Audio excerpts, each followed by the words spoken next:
चलिए चंदक जी, organic farming को लेकर यहाँ हमारे व्यूअर्स को थोड़ा इंसाइट दीजिएगा। मैं और अंजनी लगातार इस बात पर चर्चा कर रहे थे क्योंकि किसानों को लेकर बहुत उम्मीद थी। किसानों पर हर साल जोर भी दिया गया है। पहले जो हमारी लोगों से बातचीत हुई थी उनका ये कहना था कि किसान सम्मान निधि योजना बढ़ाने की उम्मीद है, 6,000 से वो 8,000 की जा सकती है, पर ऐसा हुआ नहीं। इन सब के बीच में मैं आपसे नेचुरल फार्मिंग को लेकर थोड़ी बातें समझना चाहती हूँ। उस पर जोर दिया जा रहा है, लेकिन उनकी कीमतों का क्या? जो वर्ग उनको खरीदना चाहता है, क्या उनके लिए कोई राहत होगी? चंदक जी, देखिए, पहले तो आप ऑर्गेनिक फार्मिंग कंसेप्ट को समझ लीजिए कि आवश्यकता क्यों पड़ी है। इस देश में एग्रियन इकोनॉमी आई है ना, हमारे अन्न का प्रोडक्शन खूब बढ़ा। पंजाब ने सबसे पहले पहल की और खूब वहाँ केमिकल फर्टिलाइजर का यूज हुआ, और केमिकल रिजल्ट ये हुआ कि वहाँ की सॉइल सब खराब हो गई और वहाँ के बहुत लोगों को कैंसर पेशेंट वहाँ के लोग बन गए। और वहाँ से हमारे राजस्थान में गंगानगर और बठिंडा तक ट्रेन जाने लगी और ट्रेन का नाम भी कैंसर ट्रेन हो गया। तो इस केमिकल फर्टिलाइजर का इतना विहित रूप देखने को आ गया। आज भी हम लोग जो वेजिटेबल दिल्ली में खा रहे हैं उन सब में बहुत एक्सेसिव यूज ऑफ केमिकल है, जो कि हमारी हेल्थ को खराब कर रहा है। तो ऐसे माहौल में अभी कोविड के बाद एक आवश्यकता महसूस हो गई कि हर आदमी को स्वस्थ रहना है तो उसको केमिकल फ्री फूड खाना है। तो केमिकल फ्री फूड खाने के लिए भारत सरकार ने भी पहल करी और ऑर्गेनिक की बहुत सारी स्कीम बनाई गई। हर स्टेट को पैसा दिया गया कि भाई आप मैक्सिमम लैंड को ऑर्गेनिक लैंड कन्वर्ट करें।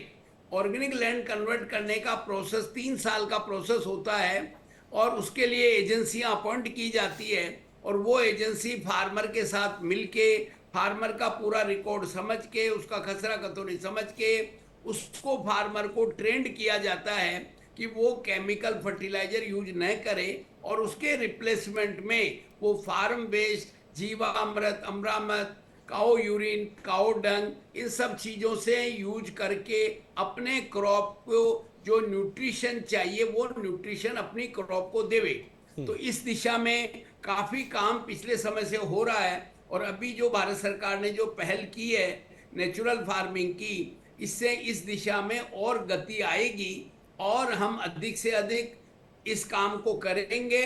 तो ये ह्यूमन हेल्थ के जो चंदक भारतवासियों जी, की लेकिन हेल्थ की तरफ कंज्यूमर को, इशारा है। ठीक है किसानों के लिए अच्छी बात है, 3 साल का वक्त लगता है, लेकिन एक कंज्यूमर को क्या ऑर्गेनिक चीजें सस्ती कब मिलेंगी? या ऐसा कहा जाए कि जिसके पास अच्छा पैसा है, जो ऑर्गेनिक चीजें अफोर्ड कर सकता है, सिर्फ रिचेस की ही हेल्थ जो है वो अच्छी होगी, आम जनता को क्या अच्छी हेल्थ नहीं मिलेगी? क्या आम जनता को ऑर्गेनिक खाना नहीं मिलना चाहिए?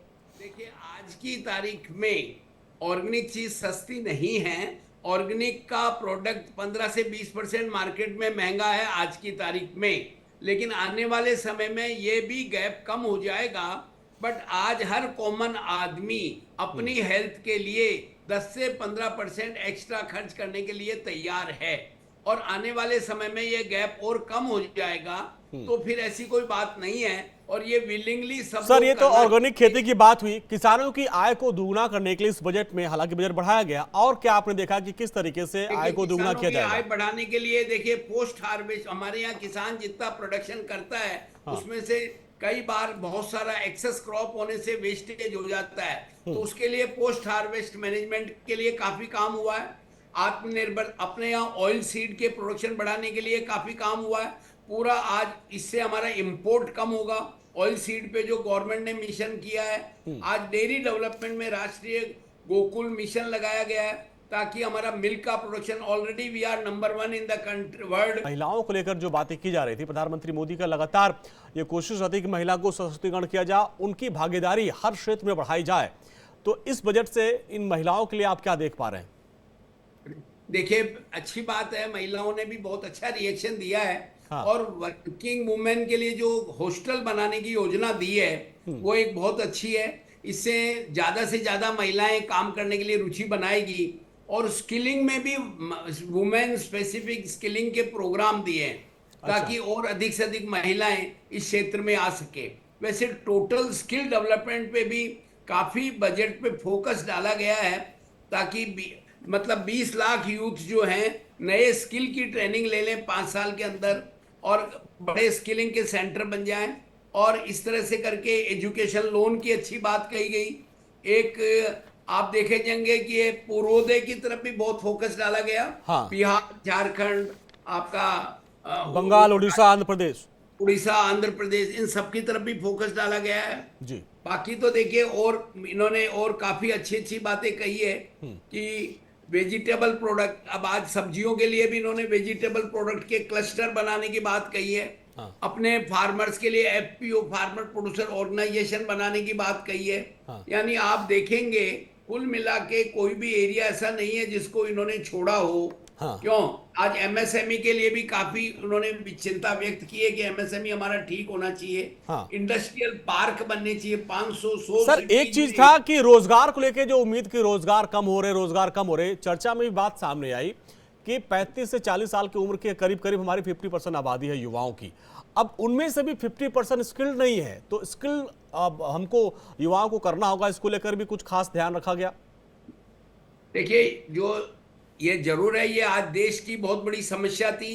हर राजनीतिक पार्टी इसी बात के लिए सरकार की आलोचना करती थी, तो इन्होंने इस बात को काफी कवर करने की कोशिश की है। ये सारा स्किलिंग प्रोग्राम, ये एंटरप्रेन्योरशिप प्रोग्राम, ये एमएसएमई को राहत, ये इंडस्ट्री को राहत, ये एग्रीकल्चर को प्रोत्साहन, इन सब से क्या होगा, इम्पैक्ट क्या होगा कि एम्प्लॉयमेंट अपॉर्चुनिटीज बढ़ेगी और जो हमारी आज की समस्या है वो थोड़ी कम होगी। को 10 से 20, खैर इसका जिक्र जो है इंटरम में ही कर दिया गया था।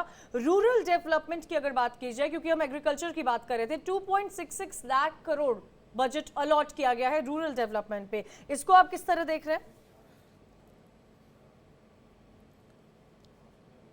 चंदक जी, आपको मेरी आवाज मिल रही है? हाँ जी, हाँ, आपको अब आवाज आई है मुझे। हाँ जी। एक बार दोबारा क्वेश्चन। अच्छा, चौधरी सवित मलिक जी भी किसान नेता हमारे साथ जुड़ गए हैं। सवित जी, बजट आ गया है, किसानों को लेकर लगातार चर्चाएं हो रही थी, इस बजट को आप किस तरह देख रहे हैं? मैं आपकी पहली प्रतिक्रिया जानना चाहती हूँ। देखो, ये किसान के लिए एकदम से बिल्कुल निगेटिव बजट है, किसान के लिए कुछ भी नहीं है। और ये बजट जो है, अपने जो बैसाखी है दोनों, उनको बचाने का बजट है। इसमें आंध्र प्रदेश और बिहार जो दो बैसाखी हैं सरकार की, उनको ठीक से करने का, आगे चलाने का, सरकार चलाने का बजट है। बिहार के अलावा और आंध्र प्रदेश के अलावा इन्होंने कुछ नहीं बोला है। किसान लगातार सड़कों पर है, अभी भी धरना दे रहा है, लाठियां दे रहे हैं, गोलियां दे रहे हैं। लेकिन एमएसपी का जो मुद्दा है, जो कहता है किसान की हमारी जो आप रेट तय करते हैं, एमएसपी मिनिमम सपोर्ट प्राइस, जिसको सरकार तय करती है, कम से कम वो दिलाने का काम करे, उसको दिलाने को सरकार तैयार नहीं है। और किसी भी मुद्दे पर, बजट की बात हो या कहीं और बात हो, ये एमएसपी की बात करने को तैयार नहीं है। जब धरना दिया था तब 11 दौर की बातचीत हुई थी, इन्होंने कहा था हम उस पर कमेटी बनाएंगे। हम जानना चाहते हैं कि ये कमेटी बनाई होगी, उसकी रिपोर्ट आई होगी या कोई बात हुई होगी, तो उसको क्यों नहीं करते। दूसरा, जो कृषि यंत्र है उन पर लगातार जीएसटी है, जीएसटी घटाने का काम नहीं करते। अगर किसान एक ट्रैक्टर खरीदने जाता है, उसको पूरी जमीन सरकार को गिरवी रखनी पड़ती है, बैंक को बंधक बनानी पड़ती है। और आप जानते हो, अगर गाड़ी लेने जाओ, एक आधार दे के आओ, गाड़ी साथ में लेके आ सकते हैं। तो बहुत सारे ऐसे मुद्दे हैं। इन्होंने कहा था कि हम किसान की आय दुगनी करने का काम करेंगे 22 में, आज 24 आ गया है। और पिछले वर्ष हमारी खेती की जो ग्रोथ है वो 1.8 है। अगर किसान की आय दुगनी करनी है तो, क्योंकि आप देखिए एमएसपी का जिक्र कर रहे हैं, एमएसपी के अलावा अगर चीजों को मैं देखूं जो आज के बजट में रखी गई है, मैं इन पर भी आपका रिएक्शन जानना चाहती हूं कि आप जो सरकार की तरफ से बजट आपको अलॉट किया गया है वो 1.52 लाख करोड़ है। उनकी जमीनों को डिजिटल पब्लिक इंफ्रा का फायदा मिलेगा, 6 करोड़ किसानों की जानकारी लैंड रजिस्ट्री पर लाई जाएगी, 5 राज्यों को किसान क्रेडिट कार्ड भी जारी किए जाएंगे। सरकार 32 फसलों के 109 किस्में यानी कि 109 वैरायटी लॉन्च करेगी। कृषि, रोजगार, सामाजिक न्याय प्राथमिकता है। दलहन, तिलहन और उत्पादकता भंडारण भी बढ़ाया जाएगा। उत्पादकता और क्षमता प्राथमिकता रहेगी। आप इन सब चीजों को जो बजट में किसानों के लिए सामने आया है, क्या इस पर आप कोई लाइट नहीं थ्रो करना चाहेंगे? बिल्कुल करेंगे। ये जो भी चीज है, इससे किसान को कोई लाभ मिलने वाला नहीं है। ये प्राकृतिक खेती की लगातार बात करते हैं, इसमें आपने देखा होगा प्राकृतिक खेती को बढ़ाने की भी बात करी गई है। और उसमें जो प्राकृतिक खेती के लिए पैसा लोड करते हैं, बहुत बड़े बड़े एनजीओ हैं जो सरकार से जुड़े हुए हैं, वो कहते हैं हमने इनको किसानों को ट्रेनिंग दी, 2 घंटे बैठाया किसी को और वो पैसा बंदर बांट हो जाता है। अगर आप प्राकृतिक खेती की बात कर रहे हैं तो प्राकृतिक खेती के लिए आपने कौन सी मंडी बनाई है कि जहां किसान जाकर अपनी चीज बेच सकता है? अगर उसको ज्यादा रेट मिलेगा तो वो जाकर खुद उसकी फसल को तैयार करेगा। एक तरफ आप प्राकृतिक खेती की बात कर रहे हैं, दूसरी तरफ आप किसी भी किसान से पूछना, जबरदस्ती एक नैनो आती है, नैनो यूरिया लेके आए हैं और उसको जबरदस्ती किसान को दिया जाता है। अगर आप कोई भी खाद बीज लेने जाते हैं तो कंपलसरी है, अगर यूरिया लेने जाते हो या डीएपी लेने जाते हो, कि आपको ये नैनो लेना पड़ेगा। अगर आप केमिकल को हटाना चाहते हैं तो आप क्यों जबरदस्ती नैनो बेच रहे हो? वो किसकी कंपनी है? वो सरकार से कौन रिलेटेड ठीक आदमी है है कि सवित जी, जबरदस्ती मैं आऊंगी किसान को आपके नैनो पास। बेच चंदक जी भी लगातार हमारे साथ जुड़े हुए। चंदक जी, यहाँ पर इस बात को थोड़ा क्लियर कीजिएगा, क्योंकि किसान नेता हैं सवित जी, उनका ये कहना है कि ऑर्गेनिक फार्मिंग के लिए कहाँ पर प्राइस ज्यादा मिलता है वो सरकार हमें बताए। मैं एज अ कंज्यूमर ये कह रही हूँ ऑर्गेनिक फार्मिंग के लिए कि ऑर्गेनिक फार्मिंग के जो ऑर्गेनिक प्रोडक्ट्स होते हैं उनके प्राइस ज्यादा है, तो किसान को क्या जो ऑर्गेनिक फार्मिंग से जो प्रोडक्ट्स बन रहे हैं उसके प्राइस नहीं मिल पा रहे हैं और मुझे एज अ कंज्यूमर वो प्राइस ज्यादा मिल रहे हैं, तो इस डिफरेंस को कैसे कम किया जाएगा? सवित जी, मैं आऊंगी आपके पास। चंदक जी, देखिए, मैंने जैसा पहले आपको बताया, ऑब्जेक्टिव जो है ये एक ओवरनाइट, जो आज 75 साल हो गए हमारे को आज़ादी को दिले हुए, ओवरनाइट चीज़ें चेंज नहीं हो सकती। गवर्नमेंट का ये प्रयास है कि हम ऑर्गेनिक की तरफ जाएं, किसान की कॉस्ट ऑफ प्रोडक्शन थोड़ी कम हो, केमिकल फर्टिलाइजर में जो उसका पैसा जा रहा है वो थोड़ा कम खर्च हो, इस दिशा में प्रयास किया जा रहा है। ऑफ कोर्स देखिए, टोटल ओवरऑल चेंज आने में टाइम लगेगा, इसमें कोई शक नहीं है।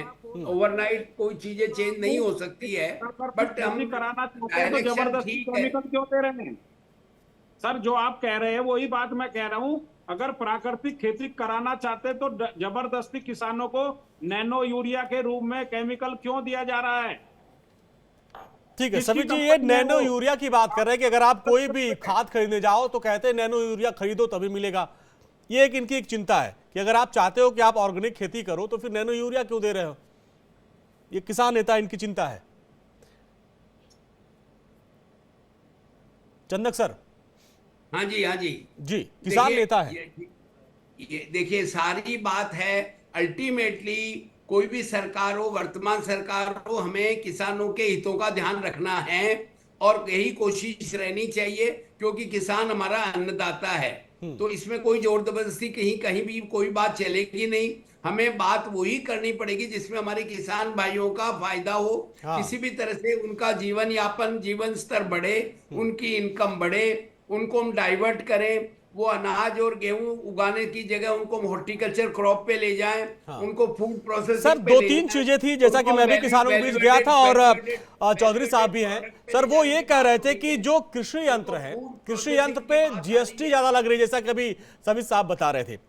जबकि हमने देखा था कि कृषि यंत्र पे ट्रैक्टर लेने जाओ उस पर कुछ सब्सिडी मिलती है, लेकिन यहाँ चौधरी साहब कह रहे हैं कि हम जो यंत्र खरीदते हैं उस पर जीएसटी लगाई जाती है, किसानों से जीएसटी क्यों ली जा रही है? ये इनकी एक बड़ी चिंता है। ऐसा है, जीएसटी पूरे भारत सरकार में हर प्रोडक्ट पे लगता है, समझ गए। जहां तक किसानों को यंत्र खरीदने के लिए है, पूरी भारत सरकार की एक MIDH स्कीम है, एक नेशनल हॉर्टिकल्चर बोर्ड की स्कीम है, एक RKVY की स्कीम है। इन सब स्कीमों के तहत सब्सिडी हर किसान को हर काम के लिए मिलती है, चाहे वो क्रॉप कोई लगाना चाहे, कोई हॉर्टिकल्चर क्रॉप करना चाहे, कोई इक्विपमेंट खरीदना चाहे, कोई फूड प्रोसेसिंग की यूनिट लगाना चाहे, कोई सोलर अपने फार्म को सोलर लगाना चाहे, हर काम के लिए सब्सिडी का प्रावधान है। और अब तो भारत सरकार ने DBT भी कर दिया है, डायरेक्ट बेनिफिट ट्रांसफर फार्मर के अकाउंट में होता है, ताकि कोई ये बिचौलिए उस सब्सिडी का दो पॉइंट और था सर, थोड़ा मैं एडवांटेज समझना चाहूंगा आपसे और चौधरी साहब के पास भी जाऊंगा।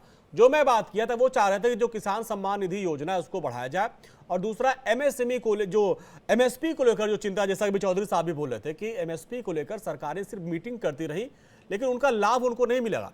हालांकि तीसरी बार प्रधानमंत्री बनने के बाद PM मोदी की तरफ से सबसे पहले 14 फसलों पर MSP बढ़ाई गई थी, लेकिन वो चाहते कि भाई इस पे गारंटी कानून बने। ये सारी चीजें देखिए, अच्छे अच्छे सुझाव जो भी फार्मर से आए हैं वो सरकार के पास विचाराधीन है, सरकार उन पे इम्प्लीमेंट भी कर रही है 1 by 1 करके, और चीजें राइट डायरेक्शन में है। हमको पॉजिटिव व्यू रखना पड़ेगा। पीछे जब से नरेंद्र मोदी जी आए हैं उन्होंने बहुत सारे नए काम किए हैं, देश के लिए, कॉमन आदमी के लिए काम किया है। आज देखिए जम्मू कश्मीर का काम हो गया, आज हमारे यहाँ सारे तरफ कॉमन आदमी के लिए हो गया, ओल्ड एज वालों के लिए हो गया। अभी आप देखेंगे नॉर्थ ईस्ट के लिए 100 नई बैंक ब्रांचेज खोलने की बात हो चंदन गई। जी लगा